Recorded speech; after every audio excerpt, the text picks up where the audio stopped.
Thank you. It's an honor to be here. Grazie is told through 4 different voices. Graziana, who is the first person I'll read from, and her daughter Hazel, Hazel's grandpa, Herman, who she calls Grumpy.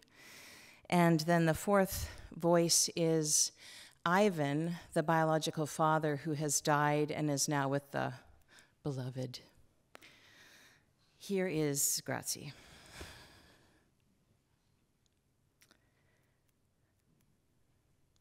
He drove up in his blue truck, wearing his blue plaid shirt, his wavy hair perfect. How can his pants not even crease when he's been driving for 4 hours? His tone was even, but she could tell this was an effort. I'm sorry you seem angry, Herman, but I'm not mentally well. Oh, I'm not angry. Never mind me, I'm fine. What I don't understand is why you can't even speak to your own child. She's only 7 years old. I don't care what kind of nervous breakdown you've had. Folks these days have a name for everything. I'll tell you what it is. Selfish and irresponsible and downright cruel to a child. A child. What kind of lasting damage do you think that kind of neglect does to a little girl? And now I find you're not even at the Peter Lougheed Psych, but out here on holiday at a lovely B&B. Crumple, crumple. Stay awake, stay awake. She tapped her hands on her thighs in a rhythm. Tap, tap, tap, tap. Herman snapped. What in tarnation are you doing? I'm talking to you. You what? You're just being dramatic to make yourself look crazy. Tap, tap, tap, tap. He looked away, annoyed, shook his head, crossed his arms. Tap, tap, tap, tap. I tap to stay in my body. It helps me not black out. Okay. It's a technique. Tap, tap, tap. He watched her out of the corner of his eye, resigned. Listen, we don't have to talk about all that just yet. I'm not here to have you flipping out on me again. He watched her tap. He looked away. Nice house they have here. Tap, tap, tap. Graziana, I don't want to set you off or anything, but maybe you could just tell me whatever you can. She took a deep breath. Ivan Vital is Hazel's dad. Herman set all of his crockery down.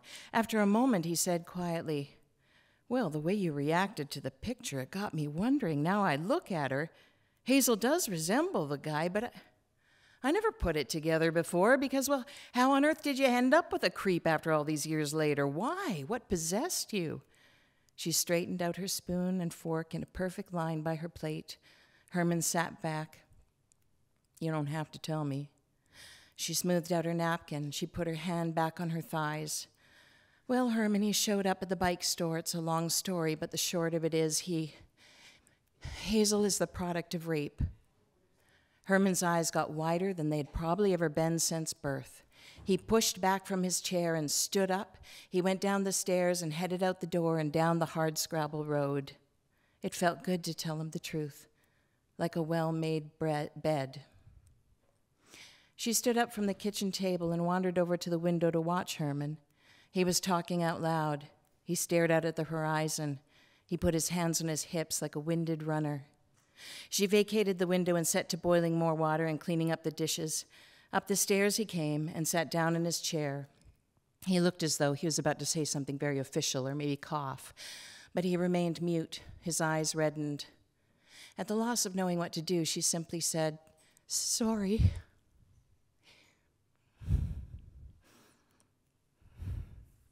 He shook his head and stretched out his hands towards the table, in a gesture of group prayer. She cautiously extended her hands, and he enveloped them in his large paws, his griddle pan thumbs crossed protectively over the top. It seemed so strange to be this close with somebody she had lived with nearly all her life.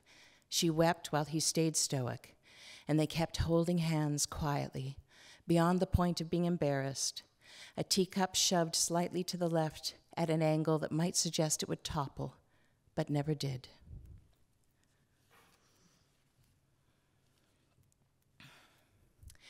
Herman.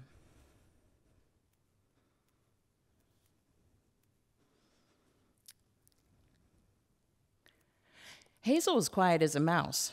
She had run away. I didn't tell you that. She ran away. I asked her if she was going to apologize. She said nothing, but I didn't press the point because I was so angry. I was afraid of what I might say if I did start talking, so I just turned up the radio.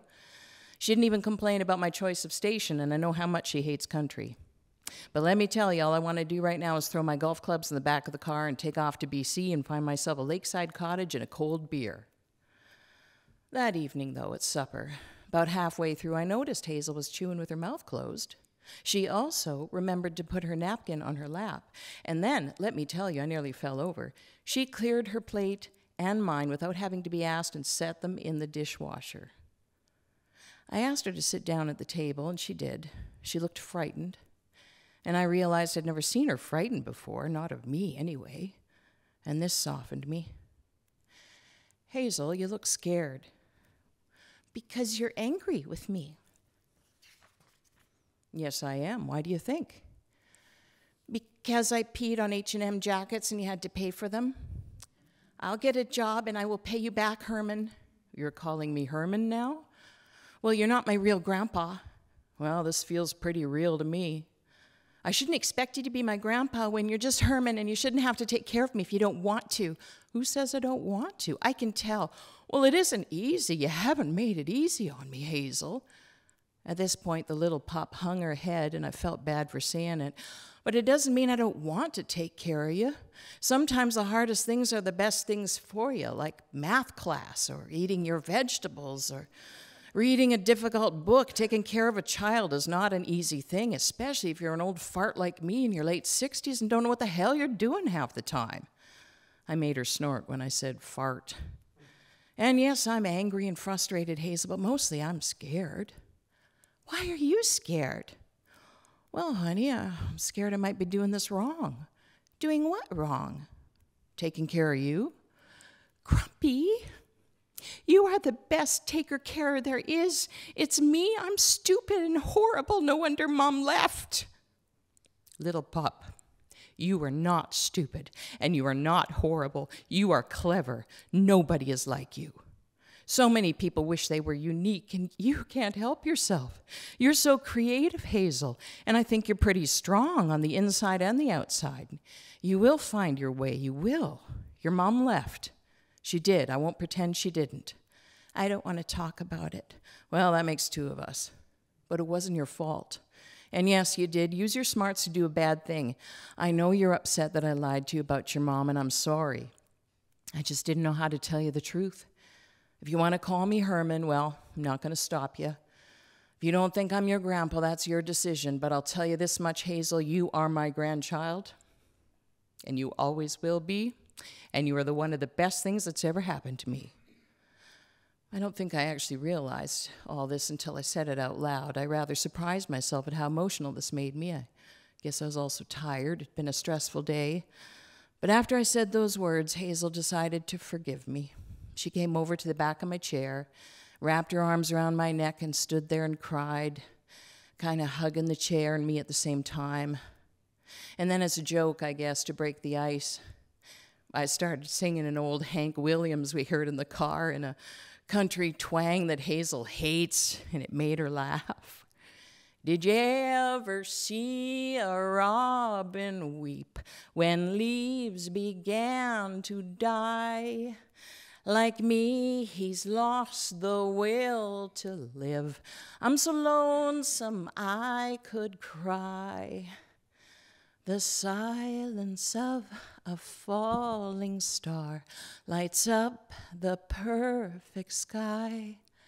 And as I wonder where you are, I'm so lonesome I could cry. Ivan with the beloved. So, this time I've spent with you, the animals, the stars, the sand, the hurricane, the bottom of the sea, is this a vision? Or has this been real?